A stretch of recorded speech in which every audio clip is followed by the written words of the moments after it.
ਤੁਸੀਂ MS word ਦੇ ਵਿੱਚ ਟੇਬਲ ਬਣਾਇਆ ਹੋਵੇਗਾ ਅਤੇ ਡਾਟੇ ਨੂੰ ਟੈਬਲਰ ਫਾਰਮੈਟ ਵਿੱਚ ਸਜਾਇਆ ਹੋਵੇਗਾ ਅਤੇ ਇਹ ਹੋਣਾ ਜ਼ਰੂਰੀ ਵੀ ਹੈ ਕਿਉਂਕਿ MS ਵਰਡ ਦੇ ਵਿੱਚ ਟੇਬਲ ਬਣਾਉਣਾ ਬਹੁਤ ਹੀ ਈਜ਼ੀ ਹੈ। ਵਰਡ ਡਾਕੂਮੈਂਟ ਦੀ ਤਰ੍ਹਾਂ ਹੀ ਡਾਟਾ ਐਂਡ ਇਨਫੋਰਮੇਸ਼ਨ ਨੂੰ ਟੈਬਲਰ ਫਾਰਮੈਟ ਵਿੱਚ ਰਿਪਰੈਜ਼ੈਂਟ ਕੀਤਾ ਜਾਂਦਾ ਹੈ। ਇਸ ਦੇ ਲਈ HTML ਟੇਬਲ ਦਾ ਯੂਜ਼ ਕੀਤਾ ਜਾਂਦਾ ਹੈ। HTML ਟੇਬਲ ਬਣਾਉਣਾ ਬਹੁਤ ਹੀ ਈਜ਼ੀ ਹੁੰਦਾ ਹੈ। ਇਸ ਵੀਡੀਓ ਰਾਹੀਂ ਮੈਂ ਤੁਹਾਨੂੰ HTML ਡਾਕੂਮੈਂਟ ਵਿੱਚ ਟੇਬਲ ਕ੍ਰੀਏਟ ਕਰਨ ਦੀ ਪੂਰੀ ਜਾਣਕਾਰੀ ਦੇਣ ਜਾ ਰਿਹਾ ਹਾਂ।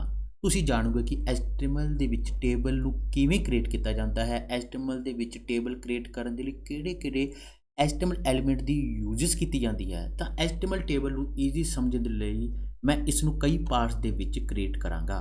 ਤਾਂ ਗਾਇਜ਼ ਫਸਟ ਪਾਰਟ ਦੇ ਵਿੱਚ ਅਸੀਂ introduction to table, structure of table ਅਤੇ ਉਹ ਕਿਹੜੇ ਇੰਪੋਰਟੈਂਟ ਟੈਗ ਹਨ ਜੋ ਕਿ HTML ਟੇਬਲ ਨੂੰ ਕ੍ਰੀਏਟ ਕਰਨ ਦੇ ਲਈ ਵਰਤੇ ਜਾਂਦੇ ਹਨ ਅਤੇ ਉਸ ਤੋਂ ਬਾਅਦ ਅਸੀਂ ਐਗਜ਼ਾਮਪਲ ਰਾਹੀਂ ਸਾਡੇ HTML ਟੇਬਲ ਨੂੰ ਕ੍ਰੀਏਟ ਕਰਾਂਗੇ ਅਤੇ ਪਾਰਟ 1 ਦੇ ਲਾਸਟ ਦੇ ਵਿੱਚ ਜਾ ਕੇ ਅਸੀਂ ਬਾਰਡਰ ਅਤੇ ਬਾਰਡਰ ਕਲਰ ਦੇ ਐਟਰੀਬਿਊਟ ਨੂੰ ਯੂਜ਼ ਕਰਾਂਗੇ ਅਤੇ ਸੈਕੰਡ ਪਾਰਟ ਦੇ ਵਿੱਚ ਗਾਇਜ਼ ਅਸੀਂ ਟੇਬਲ ਹਾਈਟ ਅਤੇ ਵਿਡਥ ਦੀ ਗੱਲ ਕਰਾਂਗੇ, ਟੇਬਲ ਦਾ ਟਾਈਟਲ ਸੈੱਟ ਕਰਾਂਗੇ ਅਤੇ ਟੇਬਲ ਦੀਆਂ ਬੈਕਗਰਾਉਂਡਸ ਦੀ ਗੱਲ ਕਰਾਂਗੇ ਅਤੇ ਲਾਸਟ ਪਾਰਟ 3 ਦੇ ਵਿੱਚ ਅਸੀਂ cell padding, cell spacing, merging cell, alignment table ਜਾਂ ਸੈੱਲ ਵੈਲਿਊ ਅਤੇ ਲਾਸਟ ਦੇ ਵਿੱਚ ਜਾ ਕੇ ਅਸੀਂ ਟੀ ਹੈਡ, ਟੀ ਬੋਡੀ ਅਤੇ ਟੀ ਫੁੱਟ ਜਾਂ ਮੀਨਸ ਕਿ ਟੀ ਫੁੱਟਰ ਟੈਗਸ ਦੀ ਗੱਲ ਕਰਾਂਗੇ। ਤਾਂ ਗਾਇਜ਼ ਸ਼ੁਰੂ ਕਰਦੇ ਹਾਂ।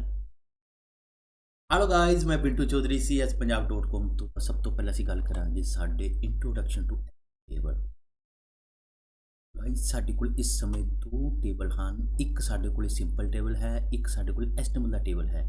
ਟੇਬਲ ਇੱਕ ਅਜਿਹਾ ਸਟਰਕਚਰ ਹੁੰਦਾ ਹੈ ਜਿਸ ਵਿੱਚ ਡਾਟਾ ਨੂੰ ਰੋਜ਼ ਅਤੇ ਕਾਲਮ ਦੇ ਵਿੱਚ ਰਿਪਰੈਜ਼ੈਂਟ ਕੀਤਾ ਜਾਂਦਾ ਹੈ। ਅਸੀਂ ਵੇਖ ਸਕਦੇ ਹਾਂ ਸਾਡੇ ਕੋਲ ਇਸ ਸਮੇਂ ਜੋ ਟੇਬਲ ਹੈ ਇਸ ਦੇ ਵਿੱਚ ਸਾਡੇ ਕੋਲ ਟੇਬਲ ਦੇ ਵਿੱਚ ਰੋਜ਼ ਅਤੇ ਕਾਲਮ ਦੇ ਵਿੱਚ ਡਾਟੇ ਨੂੰ ਰੱਖਿਆ ਜਾਂਦਾ ਹੈ। ਟੇਬਲ ਦੀ ਮੋਸਟਲੀ ਯੂਜ਼ਸ ਡਾਟੇ ਨੂੰ ਟੇਬਲ ਦੇ ਰੂਪ ਵਿੱਚ ਮੀਨਸ ਟੈਬੂਲਰ ਫਾਰਮ ਦੇ ਵਿੱਚ ਰਿਪਰੈਜ਼ੈਂਟ ਕਰਨ ਲਈ ਕੀਤੀ ਜਾਂਦੀ ਹੈ ਤਾਂ ਕਿ ਡਾਟਾ ਦਾ ਵਿਸ਼ਲੇਸ਼ਣ, ਐਨਾਲਾਈਸਿਸ ਅਤੇ ਰਿਸਰਚ ਵਰਕ ਆਦਿ ਨਾਲ ਰਿਲੇਟਡ ਕੰਮ ਆਸਾਨੀ ਨਾਲ ਕੀਤੇ ਜਾ ਸਕਣ। ਟੇਬਲ ਵਿੱਚ ਦਰਸਾਈ ਗਈ ਇਨਫੋਰਮੇਸ਼ਨ ਆਸਾਨੀ ਨਾਲ ਪੜ੍ਹਨਯੋਗ, ਰੀਡੇਬਲ ਅਤੇ ਸਮਝਯੋਗ ਹੁੰਦੀ ਹੈ। ਟੇਬਲਸ ਲੈਂਥੀ ਅਤੇ ਐਕਸਟੈਂਸਿਵ ਮੀਨਸ ਵਿਆਪਕ ਜਾਣਕਾਰੀ ਨੂੰ ਕੰਪਾਈਲ ਕਰਨ ਇੱਕ ਵਧੀਆ ਢੰਗ ਪ੍ਰਦਾਨ ਕਰਦੇ ਹਨ। ਸਾਰੇ ਵੈਬ ਬਰਾਊਜ਼ਰ ਟੇਬਲਸ ਨੂੰ ਸਪੋਰਟ ਕਰਦੇ ਹਨ। ਸਟਰਕਚਰ ਆਫ HTML ਟੇਬਲ, ਜੇਕਰ ਅਸੀਂ ਸਟਰਕਚਰ ਦੀ ਗੱਲ ਕਰੀਏ ਤਾਂ ਇੱਕ ਟੇਬਲ ਦੇ ਵਿੱਚ ਰੋਜ਼, ਕਾਲਮ ਅਤੇ ਸੈੱਲ ਹੁੰਦੇ ਹਨ।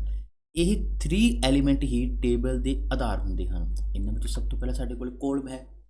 ਇੱਕ ਟੇਬਲ ਵਿੱਚ ਖੜਵੀਂ ਲਾਈਨ, ਜੋ ਇਹ ਅਸੀਂ ਖੜਵੀਂ ਲਾਈਨ ਨੂੰ ਵੇਖ ਰਹੇ ਹਾਂ, ਇਸ ਖਾਨੇ ਨੂੰ ਹੀ ਕਾਲਮ ਕਿਹਾ ਜਾਂਦਾ ਹੈ। ਇੱਕ ਟੇਬਲ ਵਿੱਚ ਤੁਸੀਂ ਆਪਣੀ ਜ਼ਰੂਰਤ ਅਨੁਸਾਰ ਕਾਲਮ ਨੂੰ ਐਡ ਅਤੇ ਰਿਮੂਵ ਕਰ ਸਕਦੇ ਹੋ। ਅਗਰ ਅਸੀਂ ਵੇਖ ਸਕਦੇ ਹਾਂ ਸਾਡੇ ਕੋਲ ਇਹ ਜੋ ਹੈ ਇਹ ਇਸ ਸਮੇਂ 4 ਕਾਲਮ ਹਨ। ਨੈਕਸਟ ਸਾਡੇ ਕੋਲ ਰੋਜ਼ ਹੁੰਦੀਆਂ ਹਨ। ਟੇਬਲ ਦੇ ਵਿੱਚ ਲੇਟਵੀਂ ਲਾਈਨ, ਇਸ ਲੇਟਵੀਂ ਲਾਈਨ ਨੂੰ ਰੋ ਕਿਹਾ ਜਾਂਦਾ ਹੈ। ਰੋ ਸਾਡੀ ਕਾਲਮ ਦੇ ਬਿਲਕੁਲ ਉਲਟ ਹੁੰਦੀ ਹੈ ਤਾਂ ਅਸੀਂ ਵੇਖ ਸਕਦੇ ਹਾਂ ਇਹ ਸਾਡੇ ਕੋਲ 3 ਰੋਜ਼ ਹਨ। 1 2 3। ਨੈਕਸਟ ਅਸੀਂ ਗੱਲ ਕਰਾਂਗੇ ਸੈੱਲ। ਸੈੱਲ ਦਾ ਨਿਰਮਾਣ ਰੋ ਅਤੇ ਕਾਲਮ ਨਾਲ ਹੁੰਦਾ ਹੈ। ਰੋ ਅਤੇ ਕਾਲਮ ਦੇ ਇੰਟਰਸੈਕਸ਼ਨ ਪਾਰਟ ਨੂੰ ਹੀ ਸੈੱਲ ਕਿਹਾ ਜਾਂਦਾ ਹੈ। ਜਦੋਂ ਰੋ ਅਤੇ ਕਾਲਮ ਆਪਸ ਵਿੱਚ ਮੇਲ ਖਾਂਦੇ ਹਨ ਤਾਂ ਇੱਕ ਸੈੱਲ ਦਾ ਨਿਰਮਾਣ ਹੁੰਦਾ ਹੈ। HTML ਟੇਬਲ ਵਿੱਚ ਐਕਚੁਅਲੀ ਡਾਟਾ ਨੂੰ ਸੈੱਲ ਵਿੱਚ ਹੀ ਡਿਫਾਈਨ ਕੀਤਾ ਜਾਂਦਾ ਹੈ। ਤਾਂ ਗਾਇਜ਼ ਸਾਡੇ ਕੋਲ ਇਸ ਸਮੇਂ ਇਹ ਸੈੱਲ ਹੈ। ਇੱਕ ਟੇਬਲ ਦੇ ਵਿੱਚ ਸਾਡੇ ਕੋਲ ਟੋਟਲ ਕਿੰਨੇ ਸੈੱਲ ਹਨ ਤਾਂ ਉਸ ਨੂੰ ਅਸੀਂ ਇਸ ਤਰ੍ਹਾਂ ਕੈਲਕੂਲੇਟ ਕਰਦੇ ਹਾਂ, ਕਾਲਮਸ ਮਲਟੀਪਲਾਈ ਰੋਜ਼, ਤਾਂ ਸਾਡੇ ਕੋਲ ਆਨਸਰ ਸੈੱਲ ਬਣੇਗਾ। ਤਾਂ ਫੋਰ ਐਗਜ਼ਾਮਪਲ ਇਸ ਸਮੇਂ ਸਾਡੇ ਕੋਲ ਟੋਟਲ ਕਾਲਮ 4 ਹਨ ਅਤੇ ਰੋ ਸਾਡੇ ਕੋਲ 3 ਹਨ, 1 2 3 ਅਤੇ ਉਸ ਨੂੰ ਜਦੋਂ ਅਸੀਂ ਮਲਟੀਪਲਾਈ ਕਰਾਂਗੇ ਤਾਂ ਆਨਸਰ ਸਾਡੇ ਕੋਲ 12। ਤਾਂ ਇਸ ਸਮੇਂ ਸਾਡੇ ਕੋਲ 12 ਸੈੱਲ ਹਨ, 1 2 3 4 5 6 7 8 9 10 11 12। ਤਾਂ ਗਾਇਜ਼ ਉਸ ਤੋਂ ਬਾਅਦ ਗੱਲ ਕਰਾਂਗੇ names of some important tags related to table and their users. HTML table ਨਾਲ ਸੰਬੰਧਿਤ ਕੁਝ ਇੰਪੋਰਟੈਂਟ ਟੈਗਸ ਅਤੇ ਉਹਨਾਂ ਦੀ ਵਰਤੋਂ। ਤਾਂ ਸਭ ਤੋਂ ਪਹਿਲਾਂ ਅਸੀਂ ਗੱਲ ਕਰਾਂਗੇ ਟੇਬਲ।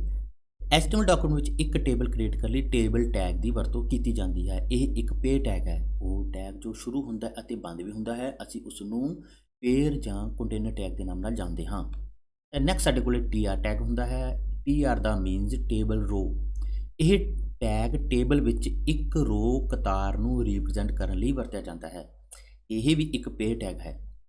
ਤਾਂ ਨੈਕਸਟ ਗਾਇਸ ਸਾਡੇ ਕੋਲੇ TH ਦਾ ਅਰਥ ਟੇਬਲ ਹੈਡਿੰਗ ਹੁੰਦਾ ਹੈ। ਇਹ ਟੈਗ ਟੇਬਲ ਹੈਡਿੰਗ ਕੋਲਮ ਦੇ ਨਾਮ ਨੂੰ ਰਿਪਰੈਜ਼ੈਂਟ ਕਰਨ ਦੇ ਲਈ ਵਰਤਿਆ ਜਾਂਦਾ ਹੈ। ਇਹ ਵੀ ਇੱਕ ਪੇਅਰ ਟੈਗ ਹੈ। ਨੈਕਸਟ ਜੋ ਸਾਡੇ ਕੋਲ ਟੈਗ ਹੁੰਦਾ ਹੈ ਉਹ TD ਟੈਗ ਹੁੰਦਾ ਹੈ। TD ਦਾ ਅਰਥ ਟੇਬਲ ਡਾਟਾ। ਇਹ ਟੈਗ ਸੈੱਲ ਦੇ ਕੰਟੈਂਟ ਡਾਟੇ ਨੂੰ ਰਿਪਰੈਜ਼ੈਂਟ ਕਰਨ ਦੇ ਲਈ ਵਰਤਿਆ ਜਾਂਦਾ ਹੈ। ਇਹ ਵੀ ਇੱਕ ਪੇਅਰ ਟੈਗ ਹੈ। ਨੈਕਸਟ ਸਾਡੇ ਕੋਲੇ ਕੈਪਸ਼ਨ ਟੈਗ ਟੇਬਲ ਦੇ ਟਾਈਟਲ ਜਾਂ ਵਿਆਖਿਆ ਐਕਸਪਲੇਨੇਸ਼ਨ ਵਜੋਂ ਕੰਮ ਕਰਦਾ ਹੈ। ਇਹ ਟੇਬਲ ਦੇ ਉੱਪਰਲੇ ਪਾਸੇ ਦਿਖਾਈ ਦਿੰਦਾ ਹੈ। ਨੈਕਸਟ ਸਾਡੇ ਕੋਲ ਗਾਇਜ਼ TH ਦਾ ਅਰਥ ਟੇਬਲ ਹੈਡਿੰਗ ਹੁੰਦਾ ਹੈ। ਇਹ ਟੈਗ ਟੇਬਲ ਵਿੱਚ ਹੈਡਰ ਸੈਕਸ਼ਨ ਬਣਾਉਣ ਦੇ ਲਈ ਯੂਜ਼ ਕੀਤਾ ਜਾਂਦਾ ਹੈ। ਬਾਕੀ ਟੈਗ ਦੀ ਤਰ੍ਹਾਂ ਇਹ ਵੀ ਇੱਕ ਪੇਅਰ ਟੈਗ ਹੈ। ਉਸ ਤੋਂ ਬਾਅਦ ਗਾਇਜ਼ ਸਾਡੇ ਕੋਲ T body means table body.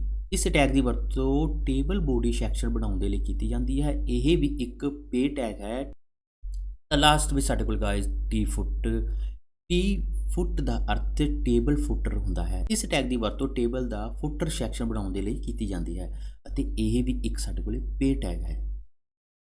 ਤਾਂ ਗਾਇਜ਼ ਇਹਨਾਂ ਸਾਰੇ ਟੈਗਸ ਦੀ ਵਰਤੋਂ ਕੋਡਿੰਗ ਰਾਹੀਂ ਅਸੀਂ ਅੱਗੇ ਜਾ ਕੇ ਇਹਨਾਂ ਨੂੰ ਐਗਜ਼ਾਮਪਲ ਰਾਹੀਂ ਸਮਝਾਂਗੇ। ਤਾਂ ਗਾਇਜ਼ ਹੁਣ ਅਸੀਂ ਗੱਲ ਕਰਾਂਗੇ ਕ੍ਰੀਏਟਿੰਗ ਐਨ HTML ਟੇਬਲ। ਤਾਂ ਸਾਡੇ ਕੋਲ ਇਹ ਇੱਕ ਸਿੰਪਲ ਜਿਹਾ ਕੋਡ ਹੈ।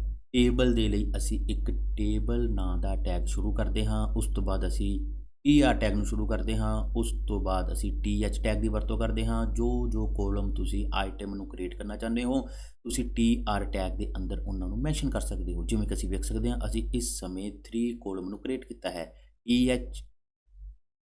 TH ਦੇ ਵਿੱਚ ਅਸੀਂ ਇਸ ਤਰ੍ਹਾਂ ਕੋਲਮ ਆਈਟਮ ਦਾ ਨੇਮ ਨੂੰ ਮੈਂਸ਼ਨ ਕਰ ਰਹੇ ਹਾਂ ਅਤੇ ਉਸ ਤੋਂ ਬਾਅਦ ਅਸੀਂ TR ਟੈਗ ਨੂੰ ਇਸ ਤਰ੍ਹਾਂ ਅਸੀਂ ਕਲੋਜ਼ ਕਰ ਦਿੰਦੇ ਹਾਂ। ਉਸ ਤੋਂ ਬਾਅਦ ਨੈਕਸਟ ਰੋ ਦੇ ਲਈ ਅਸੀਂ ਫਿਰ TR ਟੈਗ ਦੀ ਵਰਤੋਂ ਕਰਦੇ ਹਾਂ ਅਤੇ ਉਸ ਦੇ ਵਿੱਚ ਜਿੰਨੇ ਕੋਲਮ ਅਸੀਂ ਐਡ ਕਰਨਾ ਚਾਹੁੰਦੇ ਹਾਂ, ਫੋਰ ਐਗਜ਼ਾਮਪਲ ਸਾਡੇ ਕੋਲੇ ਉਹਨਾਂ ਦੇ ਹੈਡਿੰਗ 3 ਹਨ ਤਾਂ ਸਾਨੂੰ ਉਸ ਦੇ ਵਿੱਚ ਉਹਨਾਂ ਦਾ ਡਾਟਾ ਵੀ 3 ਕੋਲਮ ਦੇ ਵਿੱਚ ਹੀ ਮੈਂਸ਼ਨ ਕਰਨਾ ਪਵੇਗਾ ਅਤੇ ਲਾਸਟ ਦੇ ਵਿੱਚ ਅਸੀਂ ਸਾਡੇ ਟੇਬਲ ਟੈਗ ਨੂੰ ਕਲੋਜ਼ ਕਰ ਦਿੰਦੇ ਹਾਂ। ਤਾਂ ਗਾਇਜ਼ ਇਸ ਦੀ ਆਊਟਪੁੱਟ ਸਾਡੇ ਕੋਲੇ ਇਸ ਤਰ੍ਹਾਂ ਆਵੇਗੀ। ਤਾਂ ਗਾਇਜ਼ ਇਸ ਐਗਜ਼ਾਮਪਲ ਨੂੰ ਹੁਣ ਸਾਡੇ HTML ਕੋਡਿੰਗ ਦੇ ਰਾਹੀਂ ਸਮਝਦੇ ਹਾਂ। ਤਾਂ ਸਭ ਤੋਂ ਪਹਿਲਾਂ ਅਸੀਂ ਸਾਡੇ VS ਕੋਡ ਨੂੰ ਓਪਨ ਕਰ ਦਿੰਦੇ ਹਾਂ ਅਤੇ ਨਾਲ ਹੀ ਉਸ ਤੇ ਅਸੀਂ ਬਰਾਊਜ਼ਰ ਨੂੰ ਓਪਨ ਕਰ ਲੈਂਦੇ ਹਾਂ। ਤਾਂ ਗਾਇਜ਼ ਜਲਦੀ ਅਸੀਂ ਇੱਕ ਫਾਈਲ ਬਣਾ ਲੈਂਦੇ ਹਾਂ ਜਿਸ ਦਾ ਨਾਮ ਅਸੀਂ table.html ਹੀ ਰੱਖ ਲੈਂਦੇ ਹਾਂ। ਸਾਡੇ ਡੈਸਕਟਾਪ ਤੇ ਜੋ HTML ਨਾਂ ਦਾ ਫੋਲਡਰ ਹੈ ਉਸ ਵਿੱਚ ਅਸੀਂ ਸੇਵ ਕਰਾਂਗੇ। ਇਸ ਸ਼ਾਰਟਕਟ ਮੈਥਡ ਨੂੰ ਯੂਜ਼ ਕਰਦੇ ਅਸੀਂ ਜਲਦੀ ਸਾਡੀ HTML ਫਾਈਲ ਨੂੰ ਕ੍ਰੀਏਟ ਕਰ ਲੈਂਦੇ ਹਾਂ। ਟਾਈਟਲ ਨੂੰ ਚੇਂਜ ਕਰਾਂਗੇ HTML ਟੇਬਲ ਅਤੇ ਇੱਕ ਅਸੀਂ ਸਾਡੇ ਕੋਲ ਮੈਸੇਜ HTML ਟੇਬਲ ਫਾਈਲ ਨੂੰ ਸੇਵ ਕਰਾਂਗੇ ਅਤੇ ਬਰਾਊਜ਼ਰ ਤੇ ਜਾ ਕੇ ਅਸੀਂ Ctrl O ਕੀ ਦੀ ਵਰਤੋਂ ਕਰਦੇ ਹੋਏ ਅਸੀਂ ਡੈਸਕਟਾਪ ਤੇ ਜੋ ਸਾਡਾ HTML ਨਾਂ ਦਾ ਫੋਲਡਰ ਹੈ ਉਸ ਵਿੱਚ ਜਾ ਕੇ ਅਸੀਂ ਟੇਬਲ ਨਾਂ ਦੀ ਫਾਈਲ ਨੂੰ ਸਿਲੈਕਟ ਕਰਾਂਗੇ ਤੇ ਓਪਨ ਕਰਾਂਗੇ। ਤਾਂ ਗਾਇਜ਼ ਸਾਡੇ ਕੋਲ ਇਹ ਸਿੰਪਲ ਜਿਹਾ ਮੈਸੇਜ ਹੈ। ਇਸ ਦੇ ਵਿੱਚ ਜ਼ੂਮ ਕਰ ਲੈਂਦੇ ਹਾਂ। ਤਾਂ ਗਾਇਜ਼ ਟੇਬਲ ਨੂੰ ਕ੍ਰੀਏਟ ਕਰਨ ਦੇ ਲਈ ਅਸੀਂ HTML ਦੇ ਵਿੱਚ ਟੇਬਲ ਨਾਂ ਦੇ ਟੈਗ ਨੂੰ ਸ਼ੁਰੂ ਅਤੇ ਕਲੋਜ਼ ਕਰਦੇ ਹਾਂ। HTML ਡਾਕੂਮੈਂਟ ਵਿੱਚ ਇੱਕ ਟੇਬਲ ਕ੍ਰੀਏਟ ਕਰਨ ਲਈ ਟੇਬਲ ਟੈਗ ਦੀ ਵਰਤੋਂ ਕੀਤੀ ਜਾਂਦੀ ਹੈ। ਇਹ ਇੱਕ ਪੇਅਰ ਟੈਗ ਹੈ। ਹਰੇਕ ਟੇਬਲ ਟੈਗ ਨਾਲ ਸ਼ੁਰੂ ਹੁੰਦਾ ਹੈ ਅਤੇ ਕਲੋਜ਼ਿੰਗ ਟੇਬਲ ਟੈਗ ਨਾਲ ਕਲੋਜ਼ ਹੁੰਦਾ ਹੈ। ਹਰੇਕ ਟੇਬਲ ਇਸ ਤਰ੍ਹਾਂ ਟੇਬਲ ਟੈਗ ਦੇ ਨਾਲ ਸ਼ੁਰੂ ਹੋਣਾ ਚਾਹੀਦਾ ਅਤੇ ਕਲੋਜ਼ਿੰਗ ਟੇਬਲ ਟੈਗ ਦੇ ਨਾਲ ਖਤਮ ਜਾਂ ਬੰਦ ਹੋਣਾ ਚਾਹੀਦਾ ਹੈ। ਡਾਟਾ ਸਮੇਤ ਆ ਰੋਜ਼ ਅਤੇ ਕੋਲਮ ਇਹਨਾਂ ਦੋਨੋਂ ਟੈਗ ਦੇ ਵਿਚਕਾਰ ਹੀ ਮੈਂਸ਼ਨ ਕੀਤੇ ਜਾਂਦੇ ਹਨ। ਗਾਇਜ਼ ਇਸ ਜਗ੍ਹਾ ਤੇ ਸਾਡੇ ਆਲ ਰੋਜ਼ ਐਂਡ ਕੋਲਮਸ ਇਸ ਜਗ੍ਹਾ ਵਿੱਚ ਹੀ ਮੈਂਸ਼ਨ ਕੀਤੇ ਜਾਣਗੇ ਤਾਂ ਉਹੀ ਸਾਡੀ ਆਊਟਪੁੱਟ ਹੋਵੇਗੀ। ਤਾਂ ਗਾਇਜ਼ ਉਸ ਤੋਂ ਬਾਅਦ ਸਾਡੇ ਕੋਲੇ TR ਟੈਗ ਹੁੰਦਾ ਹੈ। TR ਦਾ ਮੀਨਸ ਟੇਬਲ ਰੋ। ਇਹ ਟੈਗ ਟੇਬਲ ਦੇ ਵਿੱਚ ਇੱਕ ਰੋ ਕਤਾਰ ਨੂੰ ਰਿਪਰੈਜ਼ੈਂਟ ਕਰਨ ਦੇ ਲਈ ਵਰਤਿਆ ਜਾਂਦਾ ਹੈ। ਇਹ ਵੀ ਇੱਕ ਪੇਅਰ ਟੈਗ ਹੈ। ਟੇਬਲ ਦੀ ਹਰ ਰੋ TR ਟੈਗ ਨਾਲ ਸ਼ੁਰੂ ਹੁੰਦੀ ਹੈ ਅਤੇ ਇਸ ਤਰ੍ਹਾਂ ਕਲੋਜ਼ਿੰਗ TR ਟੈਗ ਦੇ ਨਾਲ ਖਤਮ ਹੁੰਦੀ ਹੈ। ਇਹਨਾਂ ਦੋਨੋਂ ਟੈਗ ਦੇ ਵਿਚਕਾਰ ਅਸੀਂ ਫਿਰ TH ਟੈਗ ਦੀ ਵਰਤੋਂ ਕਰਦੇ ਹਾਂ। ਇੱਥੇ TH ਦਾ ਅਰਥ ਟੇਬਲ ਹੈਡਿੰਗ ਹੁੰਦਾ ਹੈ। ਇਹ ਟੈਗ ਟੇਬਲ ਹੈਡਿੰਗ ਕੋਲਮ ਦੇ ਨਾਂ ਨੂੰ ਰਿਪਰੈਜ਼ੈਂਟ ਕਰਨ ਦੇ ਲਈ ਵਰਤਿਆ ਜਾਂਦਾ ਹੈ। ਇਹ ਵੀ ਇੱਕ ਪੇਅਰ ਟੈਗ ਹੈ ਜੋ TH ਟੈਗ ਦੇ ਨਾਲ ਸ਼ੁਰੂ ਹੁੰਦਾ ਹੈ ਅਤੇ ਕਲੋਜ਼ਿੰਗ TH ਦੇ ਨਾਲ ਖਤਮ ਹੁੰਦਾ ਹੈ।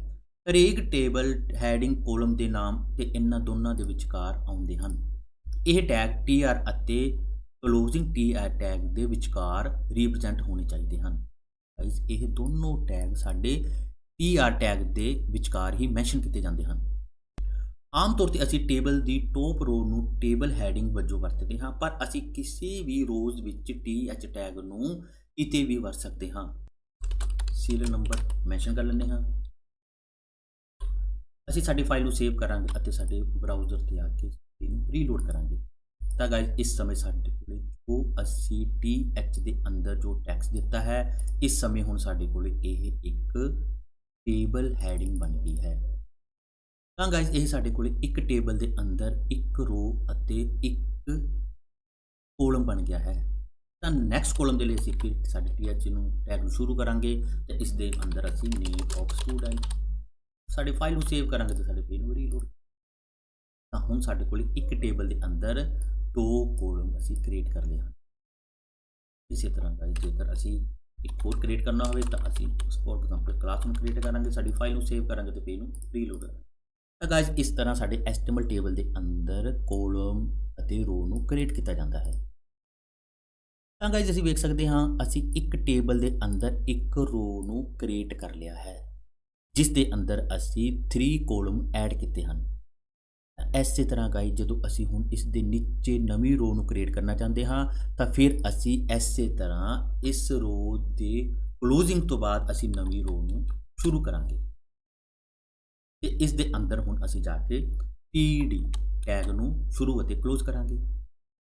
td ਦਾ ਅਰਥ ਟੇਬਲ ਡਾਟਾ। ਇਹ ਟੈਗ ਸੈੱਲ ਦੇ ਕੰਟੈਂਟ ਡਾਟਾ ਨੂੰ ਰਿਪਰੈਜ਼ੈਂਟ ਕਰਨ ਦੇ ਲਈ ਵਰਤਿਆ ਜਾਂਦਾ ਹੈ। ਇਹ ਵੀ ਇੱਕ ਪੇਅਰ ਟੈਗ ਹੈ। ਸੈੱਲ ਕੰਟੈਂਟ ਡਾਟਾ ਨੂੰ ਇਹਨਾਂ ਦੋਨਾਂ td ਅਤੇ ਕਲੋਜ਼ਿੰਗ td ਦੇ ਟੈਗ ਦੇ ਵਿਚਕਾਰ ਹੀ ਰਿਪਰੈਜ਼ੈਂਟ ਕੀਤਾ ਜਾਂਦਾ ਹੈ। ਇਹ ਟੈਗਸ tr ਇਹ ਦੋਨੋਂ tr ਟੈਗ ਦੇ ਅੰਦਰ ਵਿਚਕਾਰ ਰਿਪਰੈਜ਼ੈਂਟ ਕੀਤੇ ਜਾਂਦੇ ਹਨ। ਤਾਂ ਗਾਇਜ਼ ਇਸ ਦੇ ਵਿੱਚ ਅਸੀਂ ਕੋਈ ਨਾ ਕੋਈ ਟੈਕਸਟ ਮੈਂਸ਼ਨ ਕਰਾਂਗੇ। ਫੋਰ ਐਗਜ਼ਾਮਪਲ ਸਾਡੇ ਕੋਲੇ ਸਭ ਤੋਂ ਪਹਿਲਾ ਕੋਲਮ ਸਾਡੇ ਕੋਲੇ ਸੀਰੀਅਲ ਨੰਬਰ ਹੈ, ਤਾਂ ਇਸ ਲਈ ਅਸੀਂ ਇੱਥੇ 1 ਟਾਈਪ ਕਰ ਲੈਂਦੇ ਹਾਂ। ਇਸੇ ਤਰ੍ਹਾਂ ਅਸੀਂ ਸੈਕਿੰਡ ਸੈੱਲ ਨੂੰ ਕ੍ਰੀਏਟ ਕਰਾਂਗੇ। ਸੈਕਿੰਡ ਵਨ ਸਾਡੇ ਕੋਲ ਹੈ ਨੇਮ ਆਫ ਸਟੂਡੈਂਟ, ਤਾਂ ਅਸੀਂ ਇੱਥੇ ਸਟੂਡੈਂਟ ਦਾ ਨੇਮ ਟਾਈਪ ਕਰ ਲੈਂਦੇ ਹਾਂ। ਫੋਰ ਐਗਜ਼ਾਮਪਲ ਮੈਂ ਸੋਨੀਆ ਟਾਈਪ ਕਰ ਲੈਂਦਾ ਹਾਂ।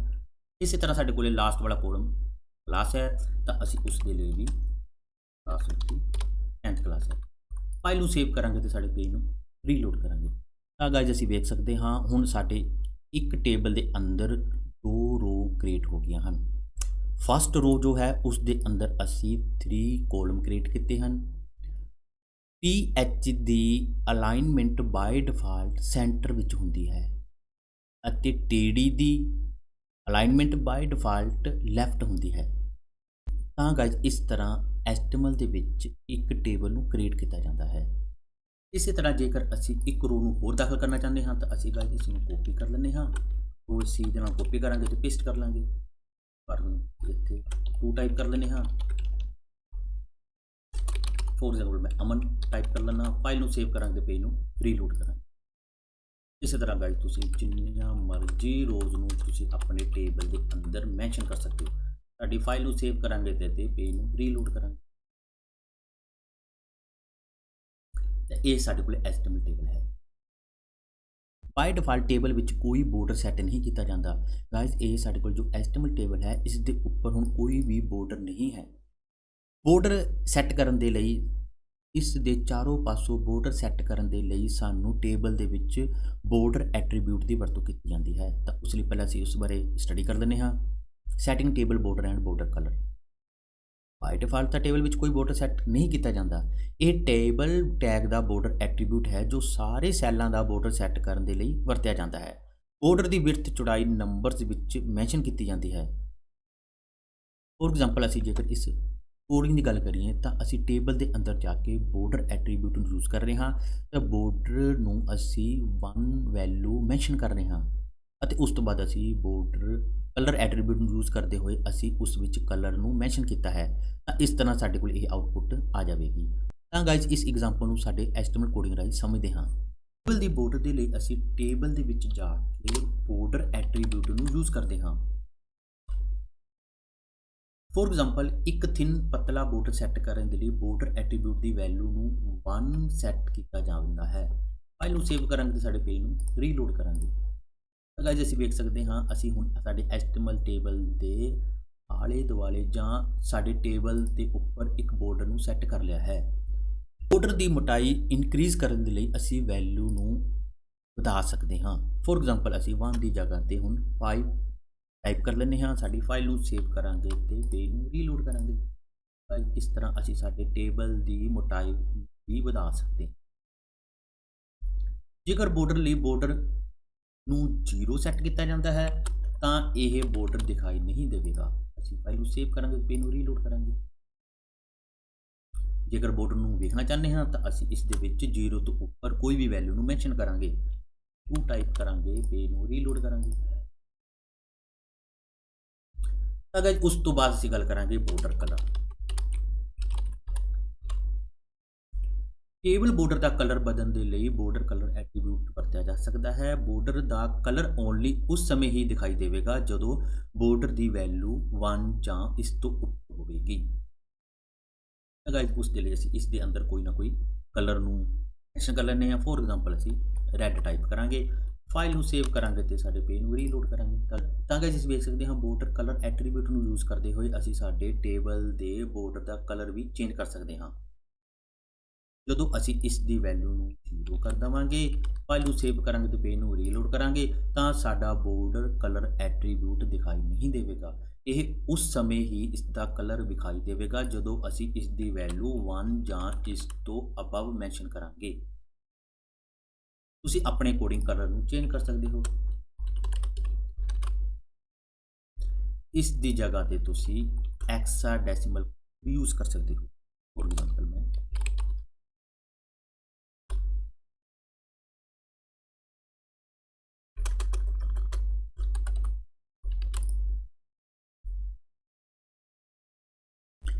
ਤਾਂ ਗਾਈਜ਼ ਅੱਜ ਦੀ ਵੀਡੀਓ ਵਿੱਚ ਇੰਨਾ ਹੀ। ਅੱਜ ਦੀ ਵੀਡੀਓ ਰਾਹੀਂ ਅਸੀਂ HTML ਟੇਬਲ ਕੀ ਹੁੰਦਾ ਹੈ, ਟੇਬਲ ਦੇ ਸਟਰਕਚਰ ਨੂੰ ਸਮਝਿਆ, ਟੇਬਲ ਵਿੱਚ ਕਿਹੜੇ ਟੈਗਸ ਯੂਜ਼ ਕੀਤੇ ਜਾਂਦੇ ਹਨ, ਪ੍ਰੈਕਟੀਕਲ HTML ਟੇਬਲ ਨੂੰ ਕ੍ਰੀਏਟ ਕੀਤਾ ਅਤੇ ਉਸ ਤੋਂ ਬਾਅਦ ਅਸੀਂ HTML ਟੇਬਲ ਤੇ ਬੋਰਡਰ ਅਤੇ ਬੋਰਡਰ ਕਲਰ ਐਟਰੀਬਿਊਟ ਨੂੰ ਵੀ ਯੂਜ਼ ਕੀਤਾ। ਮੈਨੂੰ ਉਮੀਦ ਹੈ ਅੱਜ ਦੀ HTML ਦੀ ਵੀਡੀਓ ਪਾਰਟ 1 ਤੁਹਾਡੇ ਲਈ ਯੂਜ਼ਫੁਲ ਸਾਬਿਤ ਹੋਵੇਗੀ। ਇਹਨਾਂ ਟੇਬਲਸ ਦੀ ਪ੍ਰੈਕਟਿਸ ਲਈ ਤੁਸੀਂ ਮੇਰੀ ਵੈਬਸਾਈਟ cspunjab.com ਨੂੰ ਵਿਜ਼ਿਟ ਕਰਦਿਆਂ ਹੋਇਆ HTML ਐਡੀਟਰ ਨੂੰ ਯੂਜ਼ ਕਰ ਸਕਦੇ ਹੋ, ਜਿਸ ਦਾ ਲਿੰਕ ਮੈਂ ਡਿਸਕ੍ਰਿਪਸ਼ਨ ਦੇ ਵਿੱਚ ਐਡ ਕਰ ਦਿੱਤਾ ਹੈ। ਤਾਂ ਮਿਲਦੇ ਹਾਂ HTML ਟੇਬਲ ਦੀ ਨੈਕਸਟ ਵੀਡੀਓ ਪਾਰਟ 2 ਦੇ ਵਿੱਚ table height, width, table title and table backgrounds ਦੇ ਨਾਲ। Thank you, have a nice day.